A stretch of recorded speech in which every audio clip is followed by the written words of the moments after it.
Have you ever found yourself staring at an L&D job description wondering, what exactly are they looking for in a candidate? Do terms like instructional design and learning management system in job listings leave you scratching your head about what the job really entails? Hello and welcome to the L&D Academy.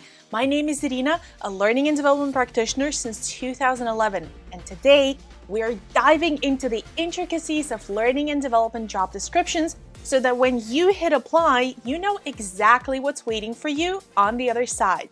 Let's begin with the learning and development landscape. Now, you may see a job posting for learning and development, but what people often get wrong is that L&D is an umbrella term for an array of different roles. We've actually talked about the various roles in L&D in a previous video, so we won't go into too much details. Suffice it to say that there are many different roles within L&D. If you're on the hunt for a position in this field, you first need to pick the role that will speak to you the most. Let's review a typical L&D job description structure. Every job description will roughly follow the same structure. About the company. This gives you general information about, well, the company.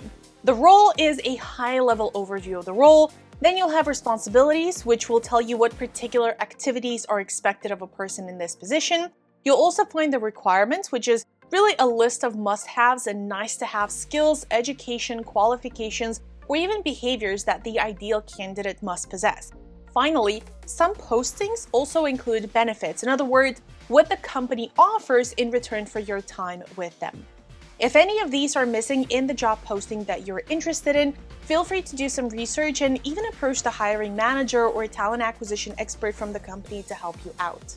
There are several commonly used terms you need to be aware of when looking at L&D related job descriptions. For example, do you know what a 360-degree feedback is or agile learning?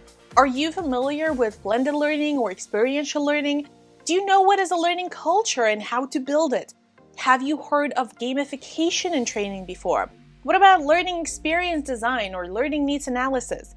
You need to know what each one means. To help you out, we've actually prepared a comprehensive list of 35 key L&D terms which you can find on our website. The link is in the description down below. Let's also talk about the much needed L&D skills and knowledge. Every role has its own set of competencies, or more commonly broken into skills and knowledge. If you want to learn more about what specific and transferable skills are more likely to appear in a job posting, check out our L&D competency inventory. In the file, you will find detailed descriptions of some of the more popular skills and knowledge for different L&D roles, and even get a chance to self-evaluate. And since we're talking about skills, let's address another popular question. L&D qualifications. The qualifications employers might require vary widely, depending on the position, the industry, and even the organization's size and culture. Make sure to read carefully what the requirements are. Some companies will have a long list of degrees you need, and others will value experience more than formal education.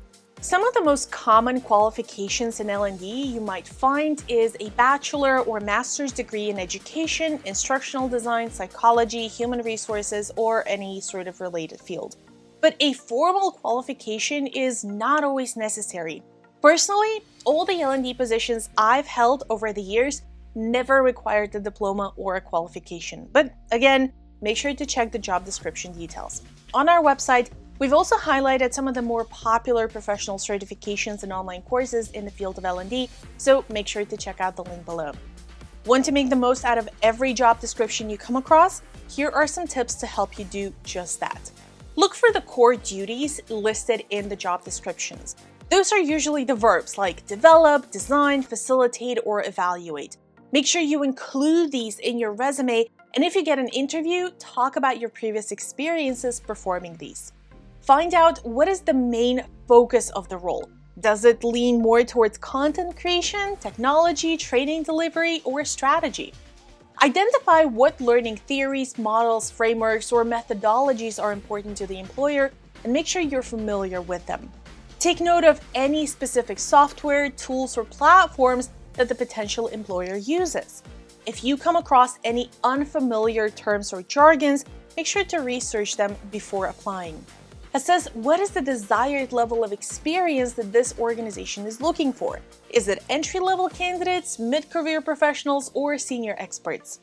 Look for any mention of what the person in this role is expected to achieve, like improving employee performance, enhancing learning technologies, or increasing engagement in training programs. This can help you leverage your application, especially if you highlight previous accomplishments.